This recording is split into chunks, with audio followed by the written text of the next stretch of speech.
పరిశుద్ధ గ్రంథం నుండి ద్వితీయోపదేశ కాండము 33వ అధ్యాయము 24, 25 వచనాలు మనం చదువుకుంటాం. అషేరును గూర్చి ఇట్లనెను, అషేరు తన సహోదరుల కంటే ఎక్కువగా ఆశీర్వదించబడును. అతడు తన సహోదరుల కంటే కటాక్షము నందును. తన పాదములను తైలములో ముంచుకొనును.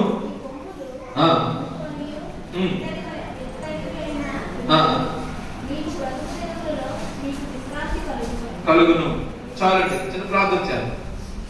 కృపా సత్య సంపూర్ణుడా, జీవం గల మా తండ్రి, మీకు వందనాలు స్తోత్రాలు చెల్లిస్తూ ఉన్నాను. ప్రభువా, మమ్మల్ని ప్రేమించి నీ పరిశుద్ధ లేఖనంలో నుంచి మీరు మాతో మాట్లాడుతూ ఉన్నారు. నీ మాటలు మాకు జీవము, నీ మాటలు మా జీవితాన్ని బాగు చేస్తాయి. మా కుటుంబ, మా ఆరోగ్య, మా ఆర్థిక, మా రక్షణ జీవితానికి కావలసినటువంటి ప్రతి మాట కూడా నీ నోట ద్వారా మాట్లాడుతున్నందుకు వందనాలు చెల్లిస్తూ ఉన్నాం. కృపగల దేవుడా, నీ వాక్యము మేము వింటుండగా మాలో వెలుగును పుట్టించండి. మా జీవితాలకు నెమ్మదిని కలుగు చేయండి. వినగలిగిన చెవులు, గ్రహించగలిగే మనస్సు మా అందరికీ దయచేయమని ఈ సేవకుడైన నన్ను నీ పక్షంగా నిలబడుతుండగా నాతో మాట్లాడు, మా అందరితో మీరు మాట్లాడి మహిమ పొందమని యేసుక్రీస్తు వారి నామమున ప్రార్థిస్తున్నాము తండ్రి, ఆమేన్. హల్లెలూయా. ప్రభువుతో ప్రియమైన దేవుని బిడ్డలారా, ఈ దినము దేవుడు మనకి ఇచ్చినటువంటి వాక్యంలో నుంచి కొన్ని తలంపులు మనం జాగ్రత్తగా పరిశీలన చేద్దాం. ఇక్కడ మనం చదివినటువంటి లేఖన భాగంలో కొన్ని వాగ్దానాలు ఇవ్వబడ్డాయి.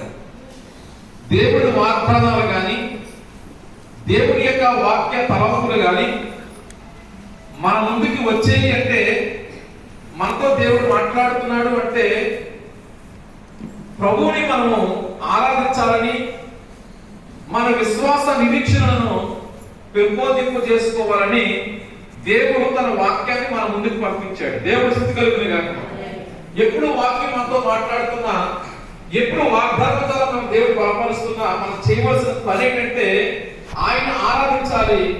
అలాగే మన విశ్వాసాన్ని, వాగ్దానం నెరవేర్చుకోవడానికి కావాల్సిన నిరీక్షణను మనం పెంచుకోవాలి.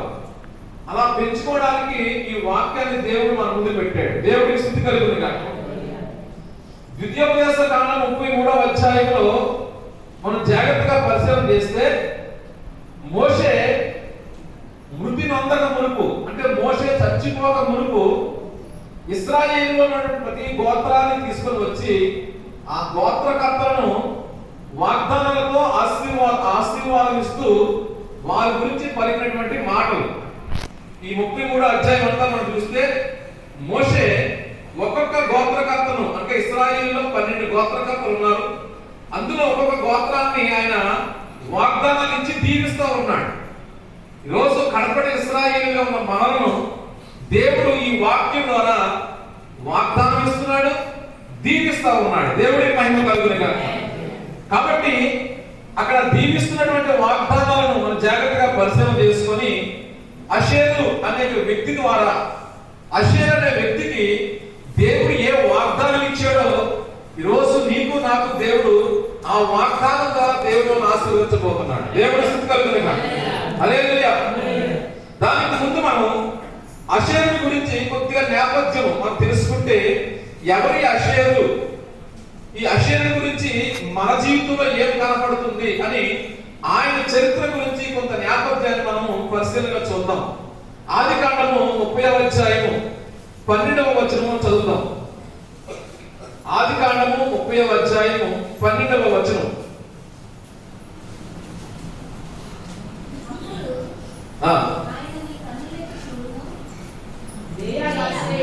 లేయా దాసి అయిన జిల్పా యాకోబునకు రెండవ కుమారుడుగా, అనగా నేను భాగ్యవంతురాలను, స్త్రీలు భాగ్యవతి అందురు. చాలండి. హల్లెలూయా. గమనించండి దేవుని బిడ్డలారా, యాకోబుకి 2 భార్యలు, మరొక 2 ఉపపత్నులు. కదండి. యాకోబుకి మొత్తంగా 4 భార్యలతో ఉన్నాడు. 4 భార్యలకు పిల్లలు పుడతా ఉన్నారు. అలాంటి సందర్భంలో లేయాకు పిల్లలు పుట్టారు. లేయా తర్వాత రాహేలుకు పిల్లలు పుట్టారు. రాహేలుకు పిల్లలు పుట్టిన తర్వాత లేయా ఏం చేసిందంటే తన దాసి అయినటువంటి, తనకి దాసులాగా ఉన్నటువంటి జిల్పాను యాకోబు దగ్గరికి పంపించింది. ఎందుకంటే జిల్పాను కూడా యాకోబు భార్య. ఈ జిల్పాను కన్నటువంటి రెండవ కుమారుడి పేరు అషేరు. ఈ పేరు ఎవరు పెట్టారంటే జిల్పా యొక్క యజమానురాలైన యాకోబు భార్య అయిన లేయా పెట్టింది. లేయా యాకోబు చేత ద్వేషించబడుతున్నటువంటి వ్యక్తి. ఎందుకంటే లేయాని యాకోబు ప్రేమించలేదు. లేయా యొక్క శరీర తత్వము ఆమె జబ్బు కలది అని పరిశుద్ధ గ్రంథంలో రాశారు. కాబట్టి ఆమెను పెళ్లి చేసుకోకుండా రాహేలును పెళ్లి చేసుకున్నాకనే రాహేలును ప్రేమించాడు యాకోబు. అయితే ఇశ్రాయేలు యొక్క లేదా పట్టణాలలో ఉన్నటువంటి ఆ కుటుంబ వ్యవస్థ ప్రకారము పెద్దదానికి పెళ్లి అవ్వకుండా చిన్నదానికి పెళ్లి అవ్వకూడదని ఆ యొక్క యాకోబు మామైన లాబాను ముందు పెద్దదాన్ని ఇచ్చి యాకోబు కట్టబెట్టాడు. యాకోబు కట్టబెట్టిన తర్వాత మనకు తెలుసు, మళ్ళా రాహేలు కోసం ఆయన పొరుగు చేయడం, మళ్ళా రాహేలు సంపాదించుకోవడం, ఈ స్టోరీ అంతా మనకు తెలిసిందే. ఇలాంటి సందర్భాల్లో తల్లిదండ్రులకు భారంగానే భర్త చేత ద్వేషించబడుతున్నటువంటి వ్యక్తిగా ఉన్నటువంటి లేయా ఈ అషేరు పుట్టుట ద్వారా ఏమందంటే ఇది మొదలుకొని నన్ను అనేక మంది భాగ్యవంతురాలు అవుతారు, అనేక మంది స్త్రీలు నన్ను భాగ్యవతి అని పిలుస్తారు అని ఆ యొక్క జిల్పా కన్నటువంటి కుమారుడికి అషేరు అని పేరు పెట్టింది. దేవుడి స్థితి కలిగిన కాక. అషేరు అని అర్థం ఏంటంటే సంతోషం, ఆశీర్వాదం.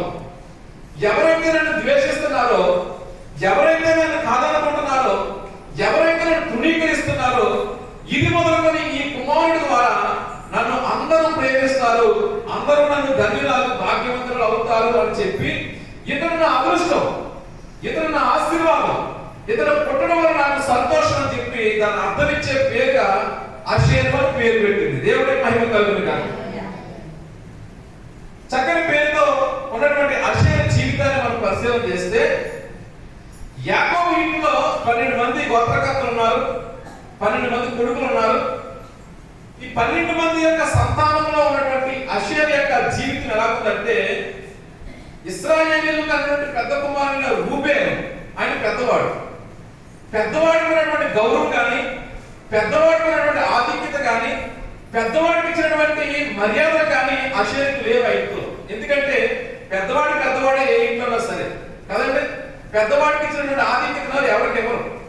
అషేరు ఆశీర్వాదము లేదంటే సంతోషం అనే అర్థమిచ్చే పేరు కలిగిన వాడే, కానీ ఆ కుటుంబంలో అతని యొక్క జీవిత విధానం ఎలా ఉందంటే రూబేను వలె గౌరవ మర్యాదలు పొందలేదు.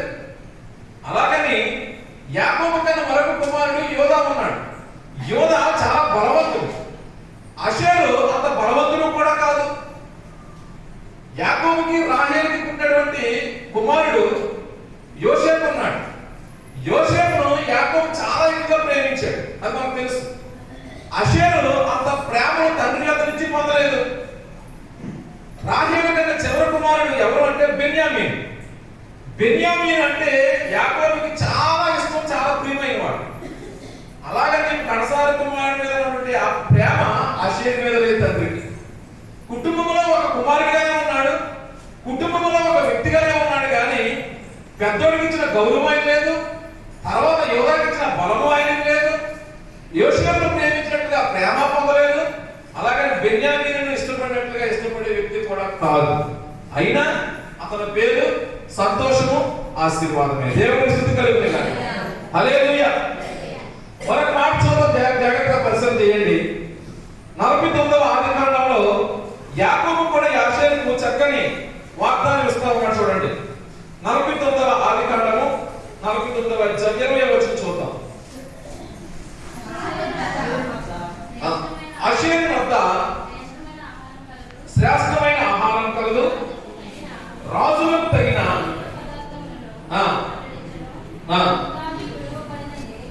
చాలండి. హల్లెలూయా. అషేరు వద్ద శ్రేష్టమైన ఆహారం కలదు, రాజులకు కూడా ఆహారం ఇచ్చేంత ఆశీర్వాదం అషేరు దగ్గర ఉంది అన్నారు. గమనించండి,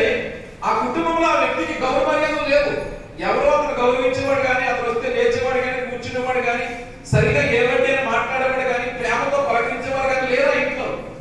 అలాగే బలవంతుడు అంటే ఎవరు పట్టించుకోకపోతే నాకు బలం ఉంది, నా బలంతో నేను పనిచేస్తానంటే బలహీనుడు. అలాగే తండ్రి ప్రేమ పొందుకున్నాడా, తండ్రి చేత ఇష్టపడుతున్నాడంటే అలాగా కూడా లేదు. అలాంటి వాటి సామాన్యమైనటువంటి తృణీకరించబడుతున్నటువంటి ఒక జీవితం అది. అందరి చేత తోలనాడబడుతున్నటువంటి జీవితం అది. అందరి చేత అనేకమైన అవమానాలు పొందుతున్నటువంటి పరిస్థితిలో అషేరు జీవితం కనబడతా ఉంది. దేవుడు స్థుతి కాదు. ఇలాంటి వ్యక్తిని తన తండ్రి దీవిస్తా ఉన్నాడు. ఏమని దీవిస్తున్నాడంటే, అషేరు యొక్క శ్రేష్టమైన ఆహారం ఉంటుంది, రాజులకే ఆహారం సప్లై చేయగల ఆశీర్వాదం అషేరుకు ఉంటుంది అన్నాడు. దేవుడు స్థుతి కలుగుతుంది. మోషే వాగ్దానం ఒకలాగా ఇచ్చాడు, తన తండ్రి అని యాకోబు ఒకలాగా వాగ్దానం ఇచ్చాడు. అయితే అషేరు యొక్క స్థితిగతులు చూస్తే అంత కనపడలేదు అక్కడ, కానీ వాగ్దానాలు మాత్రం ఇవ్వబడ్డాయి. దేవుడు స్థుతి కలుగుతుంది కాక. చరిత్రకారులు చెప్పినటువంటి కొన్ని మాటలను బట్టి మనం చూస్తే, అషేరు అంట యాకోబు ఇంట్లో అందరూ తినగా మిగిలి తినేవాడు. అందరూ విడిచిపెట్టగా మిగిలింది అషేరుకి ఎక్కేవాడు. అంటే అషేరు అంటే ఆ ఇంట్లో చాలా చిన్న చూపు. అషేరు అనగా ఆ గ్రామంలో లేదా ఆ యొక్క పరిస్థితుల మధ్య, వాళ్ళ కుటుంబస్తుల మధ్య కానీ, వారు ఎరిగిన ఫ్రెండ్స్ మధ్య కానీ, వారు ఉన్న రక్త సంబంధం మధ్య కానీ, అషేరు అనేసరికి అందరికీ చిన్న చూపే. ఏదో మాట్లాడేయాలి ఆయనతో, లేదా ఏదోలాగా కొట్టాలి, ఏదోలాగా తిట్టాలి, ఏమైనా తిరిగి ఏం చేయలేడు కదా, బలహీనుడు కదా అన్నట్టుగా చిన్న చూపు చూసినటువంటి చూపబడుతున్నటువంటి వ్యక్తి అషేరు. దేవుడికి మహిమ కలుగుతుంది కదా.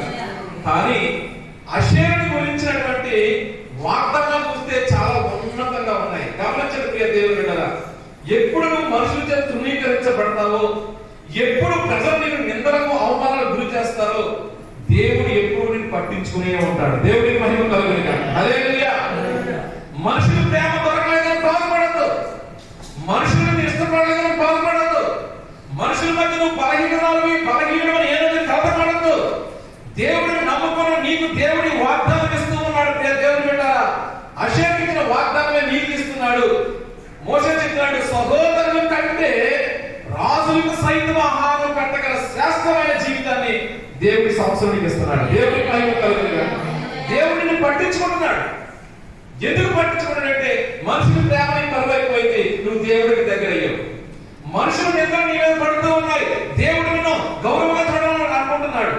లోకం ఎప్పుడైతే నిన్ను ద్వేషించిందో, ప్రజలు ఎప్పుడైతే నిన్ను తోలనాడారో, ఎప్పుడైతే ప్రజలు నిన్ను నిందిస్తున్నారో, నీ హృదయం దేవుడికి అప్పగించుకోగలిగితే నిన్ను దేవుడు ఉన్నతమైన స్థానంలో ఈ సంవత్సరం నిలబెట్టబోతున్నాడు. దేవుడికి స్తుతి కలుగుతుంది గాక. హల్లెలూయా.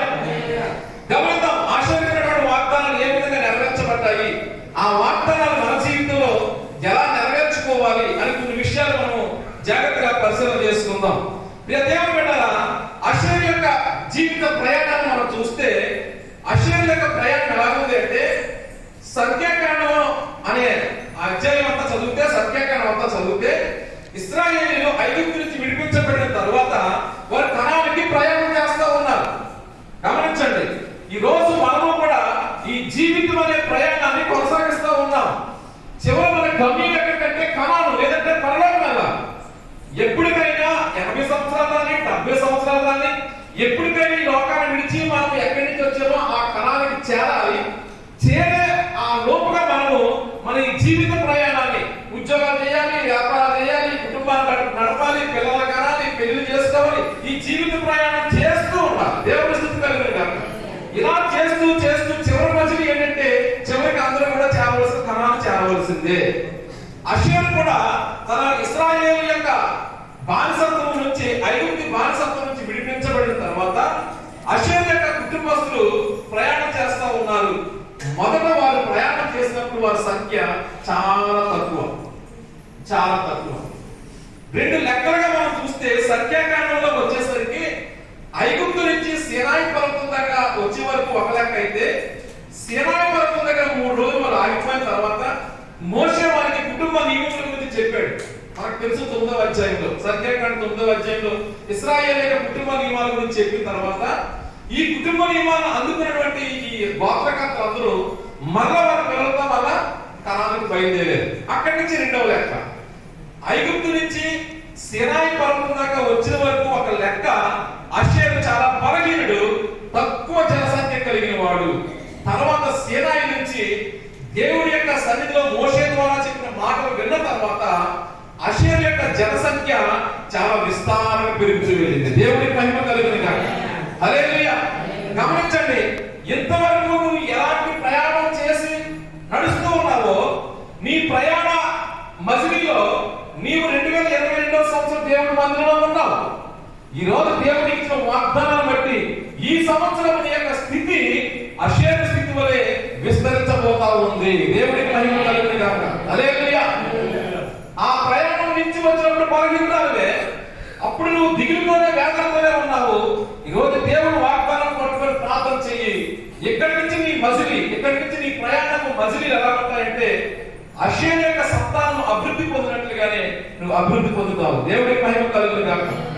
అషేరు ఇశ్రాయేలు పక్షంగా యుద్ధం చేయడానికి ఒక్కొక్క గోత్రంలో నుంచి అనేక మంది ప్రజలు వచ్చి ఇశ్రాయేలు సైన్యంలో చేరారు. ఎందుకంటే శత్రువుకి యుద్ధం చేయడానికి కొంతమందిని వారి గోత్రానికి ఒక సంఖ్య చెప్పి ఆ ఇశ్రాయేలు సైన్యంలో చేరారు.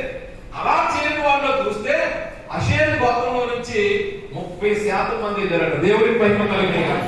అంటే ఎంతగా వాళ్ళు విస్తరించబడ్డారు, ఎంతగా వాళ్ళు అభివృద్ధి పొందారు. కారణం ఏంటి అంటే ఇంతవరకు నువ్వు చేసిన మజిలీ వేరు. ఈ రోజు వాగ్దానం అందుకున్న ఈ మజిలీ నుంచి నువ్వు దేవుడు వాగ్దానాన్ని పట్టుకొని ఆయన మీద ఆధారపడితే నీ యొక్క జనసంఖ్య, నీ మనశ్శాంతి, నీకున్నటువంటి ప్రతి పరిస్థితి విస్తరించబడబోతుంది. దేవుడికి మహిమ కలుగును గాక. హల్లెలూయా. గమనించండి దేవుని ప్రియమైన వారా, ఇక్కడ మోషే ద్వితీయోపదేశకాండం 33వ అధ్యాయంలో మోషే ఈ అషేరు గురించి చక్కని వాగ్దానం తెలియజేస్తా ఉన్నాడు. మరొకసారి ఆ మాట మనం చదువుదాం. అషేరు గురించి మోషే ఇలా అంటున్నాడు, అషేరు తన సహోదరుల కంటే ఎక్కువగా ఆశీర్వదించబడతావు,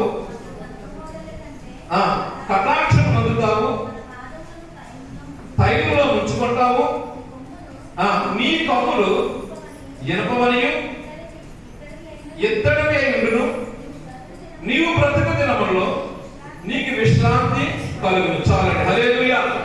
గమనించండి, అషేరు స్థానంలో అషేరు వలె ఒకవేళ నిందించబడుతూ, అషేరు వలె కుటుంబంలో ఎన్నిక లేని వారుగా ఉంటూ, అషేరు వలె బాధలతో కష్టాలతో ఉంటూ, అషేరు వలె ఎవరి మర్యాదలో ఎవరి గౌరవం పొందుకోలేని పరిస్థితిలో ఒకవేళ నువ్వు ఉంటే దేవుడు నీకు ఇచ్చిన వాగ్దానం జాగ్రత్తగా పరిశీలించి దేవుడు ప్రియమైన వల్ల మొట్టమొదటిగా ఆయన చెప్తున్న వాగ్దానం అషేరు గురించి.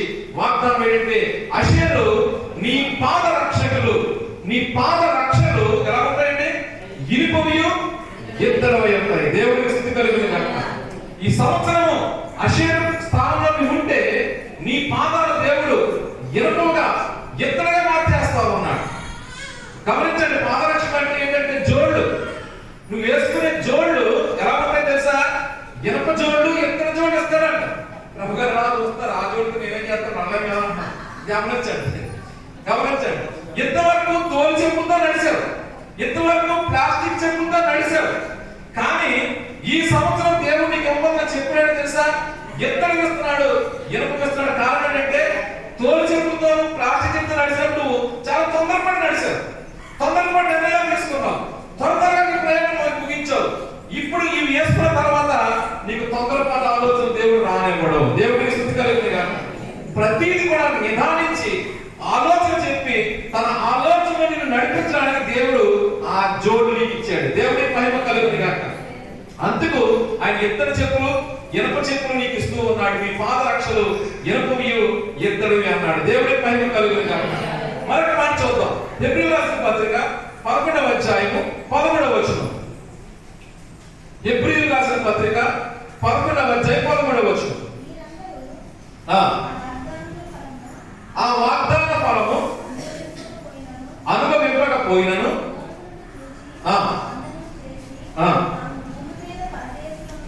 తాము భూమి మీద పరదేశములను యాత్రికులమై ఉన్నామని చాలండి. హల్లెలూయా. పాత నిబంధన భక్తులట వాళ్ళు ఏమనుకున్నారంటే భూమి మీద మేము స్థిరమైన వారు కాదు. ఎన్నాళ్ళంటా భూమి మీద మేము స్థిరంగా ఉండలేము, ఎప్పటికైనా మేము వెళ్ళవలసిందే అక్కడికి.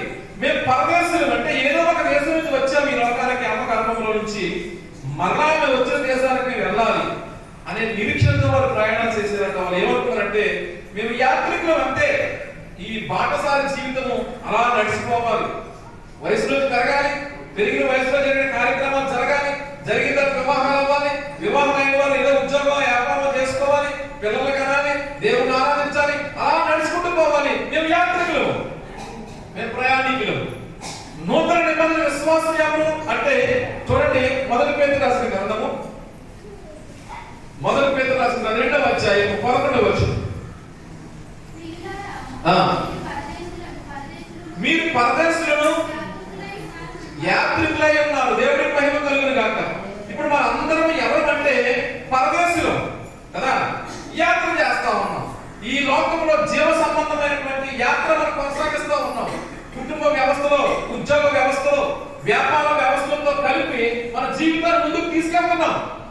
ఈ యాత్రలో దేవుడు గమనించండి, దేవుడు పెట్టారా, యాత్ర చేస్తున్నటువంటి మనము యాత్రికులము కాబట్టి ఈ యాత్రలో మనం నడుస్తున్నటువంటి నడవడికలకు మనకు దేవుడు ఇనప పాదాలను, ఎత్తడి పాదరక్షలను మనకిస్తూ ఉన్నాడు. దేవుడి చింత కలుగుని కాక. మన పాదాలకు ఇనప పాదరక్షకులు, మన పాదాలకు ఎత్తడి పాదరక్షకులు దేవుడు ఇస్తున్నాడు. ఎందుకు ఇస్తున్నాడు గమనించండి. ఎందుకు ఇస్తున్నాడు అంటే అషేరు, నువ్వు చేస్తున్నటువంటి ఈ యాత్ర గమనించండి, నువ్వు చేస్తున్నటువంటి ఈ యాత్ర ప్రయాణంలో నీవు కొండలను దాటాలి, లోయలను దాటాలి, కరుకైన సూదైన మోటైన రాళ్ల మధ్యలో నడవాలి. గమనించండి, లోకంలో నీకు శ్రమ ఉంటుంది, శ్రమను దేవుడు తీసివేయడు. శ్రమలో ఉన్నప్పుడు నీకు ఆ శ్రమను ఒత్తిడి నీ మీద పడకుండా ఉండాలంటే, ఆ రాళ్ల వల్ల, ఆ శ్రమల వల్ల నీ పాదాలకు గాయాలు పడకుండా ఉండాలంటే, నీవు ఆ శ్రమను జయించేదానిగా ఉండాలంటే నీ కాటకు తోలు చెప్పులు కుదరవు, నీకు ఇత్తడి చెప్పులు దేవుడు ఇస్తా ఉన్నాడు. దేవుడు శుద్ధి కలుగుని గాక. శ్రమను జయించే అభిషేకం దేవుడు ఇచ్చాడు. శ్రమను చాలా తప్పించుకోవాలని దేవుడు జ్ఞానం ఇస్తూ ఉన్నాడు. నీ పాదాలకు రాయి తగలకుండా, నీ జీవితానికి హాని కలగకుండా ఆ వచ్చిన శ్రమ వల్ల, లేదంటే ఈ ఒమిక్రాన్ ఎక్కువ ఉన్నాయండి, ఒమిక్రాన్ తీసివేస్తాను దేవుడు చెప్పలేదు. ఒమిక్రాన్ ఎక్కువ ఉన్నాయి, లేదంటే అగ్ని వరగట్లే ఎక్కువ ఉన్నాయి, ఇంకా నీ కుటుంబంలో సమస్యలు ఎక్కువ ఉన్నాయి, నీ ఆరోగ్య పరిస్థితి ఇంకా క్షీణించిపోయి, నీ అప్పుల భారం ఇంకా పెరిగిపోయి, భయపడతావు. నువ్వు దాన్ని జయించగలిగినటువంటి ఇతర పాదాలు, ఇనప పాదరక్షలు దేవుడికి ఇస్తున్నాడు. దేవుడికి మహిమ కలుగుని గాక. దాన్ని జయించినావు నువ్వు. ఆ శ్రమంలో చాలా మంది కృంగిపోవచ్చు, కానీ నువ్వు కృంగిపోనప్పుడు దేవుడు, ఎందుకంటే నువ్వు తొడుక్కున్నటువంటి ఇత్తడి ఇనుప పాదరక్షలు నిన్ను కాపాడతాయి. దేవుడు స్తుతి కలుగుని గాక. వాగ్దానం ఇస్తున్నాడు దేవుడు, నీ శ్రమల మధ్య, నీ కష్టాల మధ్య, నీ అవమానాల మధ్య అషేరు, నీ కుటుంబంలో ఎన్నిక లేని వాడిగా బాధపడుతున్నావా? బాధపడకు. నీ కుటుంబంలో అందరిని నిందించడం బాధపడుతున్నావా? బాధపడకు. ఈ సంవత్సరం మరిన్ని కష్టాలు ఏమైనా రాబోతో అనుకుంటున్నావా? బాధపడకు. దాన్ని ఎలా ఎదుర్కోవాలో, దాని నుంచి ఎలా బయటపడాలో, దాన్ని ఏ విధంగా ఛేదించాలో నీకు దేవుడే మంచి సలహా చెప్పి, నీ పాదాలకు సైతం రాయి తగలకుండా నీ పాదాలకు పాదరక్షలు ఇచ్చాడు. దేవుడికి స్తుతి కలుగును గాక. అది వాగ్దానం. రానివ్వండి శ్రమ. నాకు కవచం ఉందనుకోండి, బాణాలు వేస్తే నాకేమవుతుంది? నాకు బుల్లెట్ ప్రూఫ్ ఉందనుకోండి, యుద్ధం చేస్తే బుల్లెట్ లాగా చూస్తే నాకేమయ్యి? అలాంటి అభిషేకం, అలాంటి పాపుదల దేవుడు ఈ సంవత్సరం నీకు ఇస్తున్నాడు. నువ్వు భయపడవలసిన పని లేదు. దేవుడికి మహిమ కలుగును గాక. హల్లెలూయా. ఇది మొదటి వాగ్దానం. గమనించండి, ఈ సంవత్సరం దేవుడికి ఇచ్చిన వాగ్దానం, మొట్టమొదటి వాగ్దానం ఏంటంటే నిన్ను సంతోషంగా ఆశీర్వాదంగా దేవుడు ఉంచబోతున్నాడు. ఎలాగంటే నీ శ్రమల మధ్య, నీ కష్టాల మధ్య, నీ ఇరుకుల మధ్య, నీ అపజయాల మధ్య, నీ వాటల మధ్య దేవుడు జయించేవాడిగా నీకే తన పాదరక్షకులను ఇద్దరు ఎరుపుగా మార్చి నేను ముందు నడిపించబోతున్నాడు. దేవుడికి మహిమ కలుగును గాక. అవి ధరించుకో. అదే దేవుడి వాగ్దానం. దాన్ని పట్టుకో. యేసయ్యా, ఇదిగో నాకు వచ్చిన సమస్య మధ్య నా పాదాలకు రాయి తగలన్నావు కదా, నేను ఓడిపోతున్న వాటల మధ్య, నేను చదవలేని చదువుల మధ్య, సాధించలేని ఉద్యోగాల మధ్య, వెళ్ళలేని ఈ పరిస్థితుల మధ్య నేను వెళ్ళడానికి అది ఎత్తైన కొండగా కనపడుతుంది, అది లోపల ఉన్నటువంటి కనపడుతుంది, అక్కడ కరుకైన మార్గాలు నా పాదాలు గాయపరుస్తూ ఉన్నాయి అని అనుకుంటే దేవుడు అంటాడు, నువ్వు భయపడకు, నీ పాదాలకు నేను తోడై ఉన్నాను, నీ పాదాలు ఎత్తు పట్టుకున్నాను దేవుడు ఆజ్ఞాపించారు. దేవుడికి మహిమ కలుగును గాక. హల్లెలూయా. రెండవ వాగ్దానం చదువు ప్రియ దేవుని బిడ్డలారా. మరొకసారి మాట చదువు.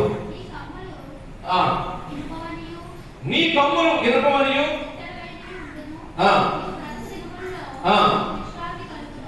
చాలండి. హల్లెలూయా. చూడండి ప్రియ దేవుని బిడ్డలారా, చెప్తూ ఉన్నాడు, నీ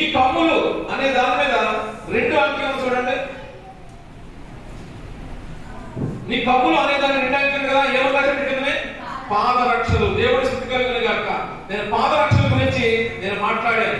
రెండవ వాగ్దానం ఏంటంటే అక్కడ చెప్తున్న నీ బ్రతుకు దినంలో నీకు విశ్రాంతి కలిగిన. విశ్రాంతి కింద ఏమో రాశాడంటే బలము. దేవుడికి మహిమ కలిగిన గాక. నువ్వు యాత్ర చేస్తున్నటువంటి యాత్రలో యోధా అంత బలం లేదు నాకు, యోధా అంత శక్తి లేదు నాకు, యోధా అంత ధనం లేదు నాకు, ఏ పరిస్థితి జయించడానికి నాకు ధనం లేదు, బలం లేదు, శక్తి లేదు అని కృంగిపోతున్న ఆశను గమనించు.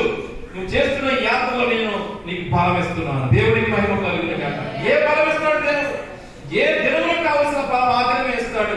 అదే కృపా బలం. కృపా బలాన్ని ఇచ్చిన బలం లేదు. దేవుడికి మహిమ కలిగిన గాక. నోవాహు ఆ దినంలో కృప పొందిన వాడాయను. ఆ కృప నోవాహుని ఏం చేసింది? 40 రోజులు రాత్రి పగలు కురిసిన జలప్రలయం నుండి నోవాహు కుటుంబాన్ని తప్పించింది. దేవుడికి మహిమ కలిగిన గాక. నోవాహు వచ్చింది శరీర బలం కాదు, 6 ప్యాక్ కాదు, 8 ప్యాక్ కాదు. నోవాహు వచ్చింది బూస్ట్ ఆర్టిస్ట్ తో తాగినటువంటి బలం కాదు. నోవాహు దేవుడి కృప అవరించింది. ఆ కృప జలప్రలయం నుంచి తన కుటుంబాన్ని తప్పించింది. దేవుడి స్తుతి కలిగిన గాక. చూడండి 2 తిమోతి 2వ అధ్యాయం మొదటి వచనం. 2 తిమోతి 2వ అధ్యాయం మొదటి వచనం.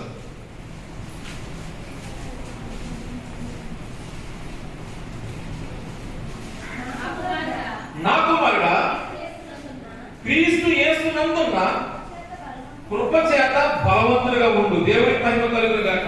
నీకు విశ్రాంతి అనగా బలం ఇస్తాడు దేవుడు. ఏ బలం అంటే కృప. కృప ఇస్తాడు. నువ్వు ఏమి చేయకపోయినా, దేవుడికి నువ్వేమి బదులు ఇవ్వకపోయినా, నువ్వు దేవుడికి ఎట్లా ఆ దేవ మనసు కలిగితే చాలు, దేవుడి కృపని ఆవరిస్తావు. దేవుడి కృప ఆవరిస్తే 30 సంవత్సరాలకు యోసేపు ప్రధానమంత్రి అయ్యాడు. దేవుడికి స్తుతి కలుగును గాక. దేవుడి కృపను బట్టి దావీదు సింహాసనాన్ని వహించాడు. గొర్రెలు కాసుకున్న దావీదు దేవుడి కృపా ఫలము ఆయన సింహాసనాన్ని నిలబెట్టింది. ఈనాటికి చదువు రాకపోవచ్చు, నీకు జ్ఞానం లేకపోవచ్చు, నీ కుటుంబ పరిస్థితులు చక్కదిద్దుకునే జ్ఞానం నీకు లేకపోవచ్చు, కానీ దేవుడి కృప నిన్ను జ్ఞానవంతుడిగా మార్చేస్తాడు. దేవుడికి మహిమ కలిగిన గాక. ఆ కృపను పొందుకో. అందుకంటాడు మోషే అంటాడు కదా, ప్రతి ఉదయం నీ కృపతో నన్ను తృప్తిపరచు, నా దినమందు నేను ఉత్సహించి సంతోషంగా ఉంటాను. 1000 రూపాయలు నాకు వస్తే నాకు సంతోషం కాదు, నా ఇంట్లో ధాన్యం సమృద్ధిగా ఉంటే నాకు సంతోషం కాదు, నా ఇంట్లో గొప్ప గొప్ప ఆస్తులు భూములు ఉంటే నాకు సంతోషం కాదు, కానీ నీ కృపను ఆవరించినప్పుడు నేను సంతోషంగా ఉండగలుగుతాను. దేవుడి స్తుతి కలుగును గాక. చూడండి 84వ కీర్తన 7వ అధ్యాయం 7వ వచనం చూద్దాం. 84వ కీర్తన 7వ వచనం. వారు నానాటికి ప్రయాణం చేయుదురు. హల్లెలూయా. వారు చేస్తున్న ప్రతిరోజు ఏకము కాదండి కృప. నిన్న కృప వచ్చింది కదండి, ఈ రోజు రాకపోయినా పర్వాలేదు కాదు. ఏ దినం కావాల్సిన కృప, దేవుడి కృప కటాక్షము మన మీద ఉంటాయి. దేవుడికి స్తుతి కలుగును గాక. కృపా కటాక్షము దేవుడు ఎప్పుడైతే నీకు ఇచ్చాడో నీ కుటుంబం ఆశీర్వాదకరంగా మారుతుంది. నువ్వు అనుకోవచ్చు, ఆశీర్వాదంగా ఉన్నటువంటి మన పరిస్థితి యువనంత బలవంతులు కాదేమో, నేను లేదా లోకంలో చదువుకున్న వారి పక్షంగా నిలబడినప్పుడు వారంత చదువు నాకు లేదేమో, వాళ్ళంటే ఉద్యోగం నాకు లేదేమో, వాళ్ళకున్నటువంటి బిడ్డ నాకు లేదేమో, వాళ్ళకున్నటువంటి చదువు నాకు రాదేమో అని ఒకవేళ కృంగిపోతున్నావేమో. ఈ 2021 2వ సంవత్సరం దేవుడు చెప్తున్నాడు, నీకు దేవుడి కృప నీకు బలంగా ఇస్తున్నాడు. దేవుడికి మహిమ కలుగును గాక. దినదినమో ఇస్తాడు. ఏ రోజు కావచ్చు దినం ఆ రోజు ఇస్తాడు. శుక్రవారం చెప్పుకున్నాం, అనుదినము ప్రతి ఉదయం ఆకాశం నుంచి మన్నా కురపడితే దేవుడి కృప, దాన్ని కూర్చుకో. ప్రతి ఉదయం ప్రభు సన్నిధికి వెళ్ళి ఆయన సన్నిధిలో కృప పొందుకో. ప్రతి తెల్లవారుజామున వెళ్ళి ఆయన కృప నీ మీద కురుస్తూ ఉంటే ఆ కృపను నీ ఇంటి వారికి తెచ్చుకో. దేవుడికి స్తుతి కలుగును గాక. హల్లెలూయా. ఆ కృపా బలం నీ మీద ఉంటే ఎలాంటి స్థితిగతులను మారిపోతాయండి, ఎలాంటి మార్గంలో మారిపోతాడు, ఎలాంటి జీవోత్సవంగా ఉన్నటువంటి వ్యక్తి అయినా సరే బలవంతుడిగా మారిపోతాడు. దేవుడి స్తుతి కలుగును గాక. ఆ కృపను సంపాదించవలసిన బాధ్యత నీదే. దానికి నువ్వు చేయవలసిన పని ఏంటో తెలుసా?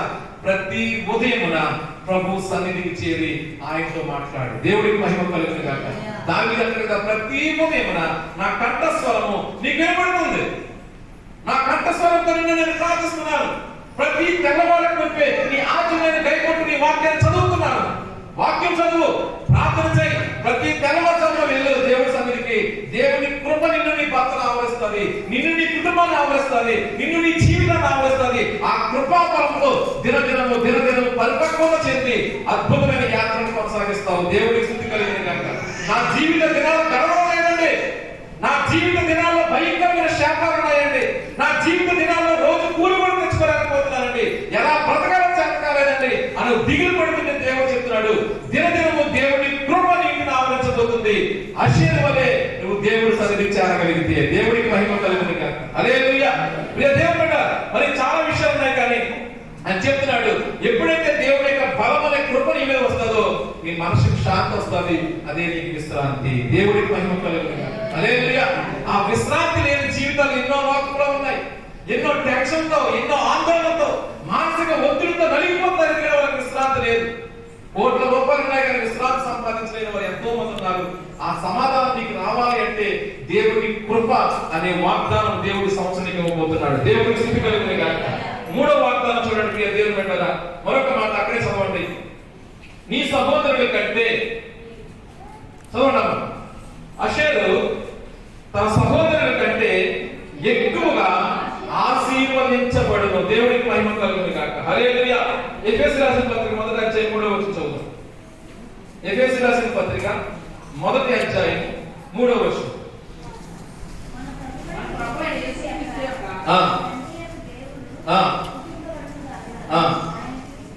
ఆయన క్రీస్తునందు పరలోక విషయంలో ఆత్మ సంబంధమైన ప్రతి ఆశీర్వాదము, హల్లెలూయా, నీ సహోదరుని కంటే ఎక్కువ ఆశీర్వాదం.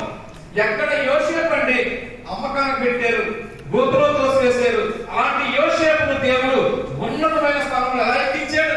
తన సహోదరుని కంటే. ఈ రోజు నీ సహోదరుని ద్వేషించొచ్చు కాక, ఈ రోజు నీ అన్నదమ్ములను తక్కువగా చూడొచ్చు కాక, ఈ రోజు నీ చుట్టుపక్కల వాళ్ళను హీనంగా చూడొచ్చు కాక, దేవుడు మాట్లాడుతున్నాడు 2022వ సంవత్సరంలో నీ సహోదరుని కంటే మించిన ఆశీర్వాదం దేవుడు ఇవ్వబోతున్నాడు. దేవుడు స్తుతి కలుగును గాక. పరలోక సంబంధమైన ఆశీర్వాదాలు, ఆత్మ సంబంధమైన ఆశీర్వాదాలు దేవుడు ఇవ్వబోతున్నాడు. ఒక మాట గమనించండి, నువ్వు చెట్టుకి ఎంత నీళ్లు పోస్తావో అంత ఎత్తు ఎదుగుతుందంటే కారణం ఏంటంటే కనపడలేని ఏరు లోపలికి వెళ్తుందని అర్థం. దేవుడికి మహిమ కలుగుతుంది కాక. వేరే లోపలికి వెళ్లకుండా చెట్టు పచ్చదనం చూడలేము.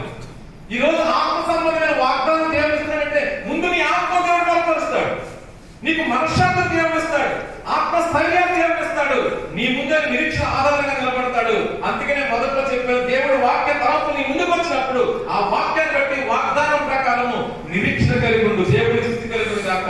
ఆ వాగ్దానం నెరవేర్చబడడానికి ఆత్మ నీలో వెలుగుతుంది, ఆత్మ నిన్ను వెలిగిస్తాడు. ఆత్మ ఎప్పుడైతే బలంగా ఉంటుందో భౌతికమైన ఆశీర్వాదాలు అందరినీ కనపడతాయి. దేవుడికి మహిమ కలుగును గాక. ఆత్మ లేకుండా, పునాది లేకుండా ఇల్లు కట్టే ఇల్లు కూలిపా. వేరు లోపలికి వెళ్ళకుండా చెట్టు పచ్చదనం రాదు. ముందు కనపడలేని ఆత్మ ఉజ్జీవం పడితే కనపడుతున్నటువంటి ఆశీర్వాదాలు నీ సహోదరుల కంటే ఎక్కువ కనపడతాయి. దేవుడి మహిమ కలుగును గాక. కాబట్టి మనం చేయవలసిన పని ఏంటంటే ముందు ఆత్మ, దేవుడి ఆత్మ చేత మనం నింపబడాలి. ఆత్మ బలము కావాలి, మనకి కృపా బలము కావాలి, ఆత్మ బలం కావాలి. ఆయన మన పాదరక్షకులుగా 80,000 అనే కృపా బలం నింపాలి. ఈ 3 వాగ్దానాలు మనం ఎప్పుడైతే సాధించుకుంటామో అనేకమైన దీవెనలు, మన సహోదరుల కంటే ఎక్కువగా దీవెనలు మనం దేవుడు ఇస్తాడు. దేవుడి మహిమ కలుగును గాక. హల్లెలూయా. దేవుడి చాలా విషయాలు ఉన్నాయి, సమయం అవుతుంది, త్వరగా వెళ్తున్నాను. మరొక మాట చూద్దాం అదే అధ్యాయంలో చూడండి. నీ పాదములు తైలంలో, చదవండి 33వ అధ్యాయము, తైలంలో ముచ్చుకొనును. చాలండి. హల్లెలూయా. నేను చక్కగా ఒక్కొక్క విషయం వివరిస్తూ వస్తున్నాను. మొట్టమొదటి నీ కమ్ములు అనగా నీ పాదరక్షలు. నువ్వు వెళ్తున్న ప్రయాణంలో ఎదురవుతున్న అడ్డులు ఆటంకాలను జయించడానికి కావలసిన దేవుని యొక్క కృపా కాపుదల నీ పాదాలకు దేవుడు ఇచ్చాడు. రెండవగా దేవుడు ఇచ్చినటువంటి ఆశీర్వాదం, దేవుడు నీకు నెమ్మదిని, నీకు బలాన్ని, కృపనే బలాన్ని దేవుడు ఇచ్చాడు. మూడవదిగా పరలోక సంబంధమైన ఆత్మను దేవుడు నీకు ఇస్తున్నాడు. నీ ఆత్మ వెలుగుతుంటే అక్కడ యోహాను అంటాడు కదా, ప్రియుడ ఆత్మ వర్ధిల్చున్న ప్రకారము అన్ని విషయాలను వర్ధిల్లుతావు. దేవుడి స్తుతి కలుగును గాక. అన్ని విషయాల్లో నీ బిడ్డలు బాగుంటారు, నీ కుటుంబ వ్యవస్థ బాగుంటారు, నీ చదువు బాగుంటారు, నీకు చక్కని జ్ఞానం ఉంటారు, నీకు అన్ని విషయాలు చేయండి. తనకట్ట ప్రతి పని కూడా ఆశీర్వాదకరంగా మారడానికి దేవుడు తన కృపా బలాన్ని ఇస్తున్నాడు. దేవుడికి మహిమ కలుగును గాక. హల్లెలూయా.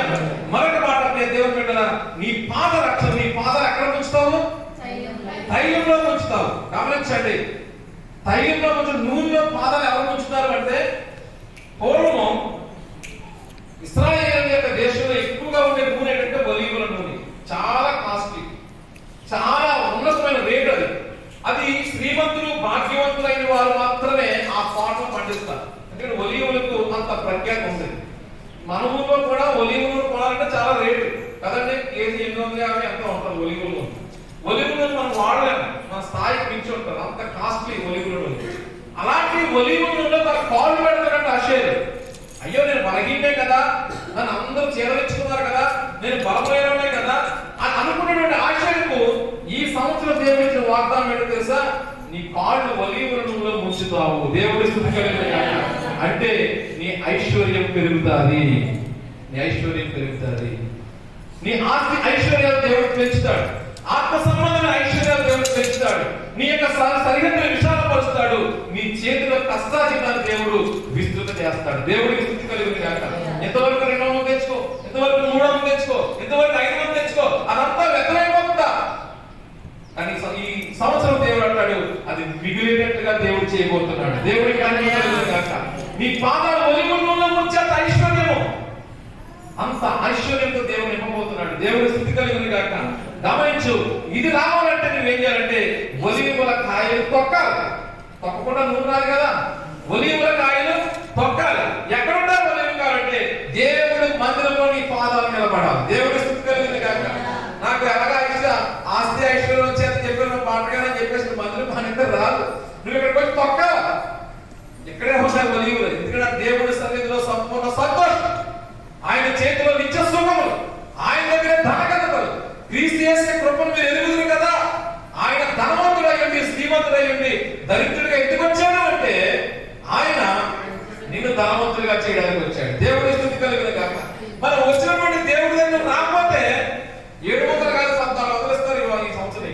ఎందుకంటే నీలో పనితనం నైపుణ్యత దేవుడు పెంచేస్తాడు. దేవుడి స్తుతి కలుగును గాక. ఇస్సాకు కాకపోతే పెయింట్ వర్క్ అవ్వదండి. ఎందుకని చెప్తున్నాను, ఇస్సాకే లేకపోతే అప్పుడు పెయింట్ వర్క్ అవ్వదు. అంత ఆశీర్వాదం దేవుడు ఇస్సాకు ఇవ్వబోతున్నాడు. దేవుడికి హల్లెలూయా. గమనించండి, ఇస్సాకే కాదు ఆశీర్వాద స్థితిలో ఉన్న మన అందరినీ కూడా దేవుడు నువ్వు పెట్టింది రూపాయి పెట్టుబడి పెట్టు, దేవుడు 10 రూపాయలు ఆదాయం అవ్వబోతున్నాడు. నువ్వు కొద్దిగా చెయ్యి, నీ స్థితిని దేవుడు మహాబుద్ధిగా మార్చబోతున్నాడు. దేవుడికి మహిమ కలుగును గాక. దేవుడు వాగ్దానం నమ్మండి. నా మాట నమ్మద్దు, నేను ఏదో చెప్తున్నాడు కదా నన్ను నమ్మద్దు. నేను చెప్పే మాటలు దేవుడి మాటలు, పరిశుద్ధ గ్రంథంలో మాటలు. అషేరును దేవుడు అలా దీవించాడు, అలా ఆశీర్వదించాడు.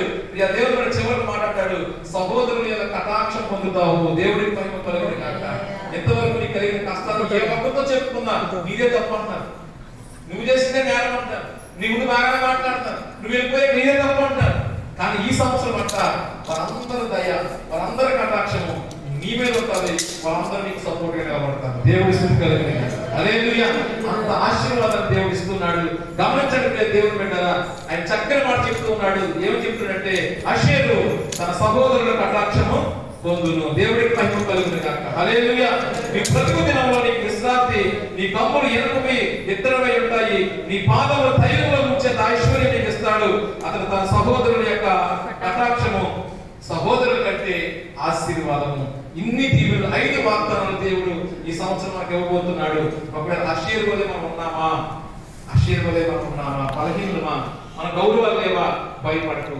దేవుడు ఈ సంవత్సరం నిన్ను నీ స్థితిగతులు మార్చి నిన్నే ఉన్నతంగా నిలబెట్టబోతున్నాడు. దేవుడి స్తుతి కలుగును గాక. ఈ ఆశీర్వాదాలు మనం స్వతంత్రించుకోవాలని ప్రభువు తెలియజేసి మాట ముగిస్తున్నాను. ప్రార్థన చేసుకున్న తలలో వచ్చి పట్ల చూసినట్లయితే ఎప్పటికీ మర్చిపోవద్దు ఈ వాగ్దానాలు. అషేరుకి ఇచ్చిన వాగ్దానాలను బట్టి దేవుడు మనకిస్తూ ఉన్నాడు. గమనించండి, నీ పాదాలకు దేవుడు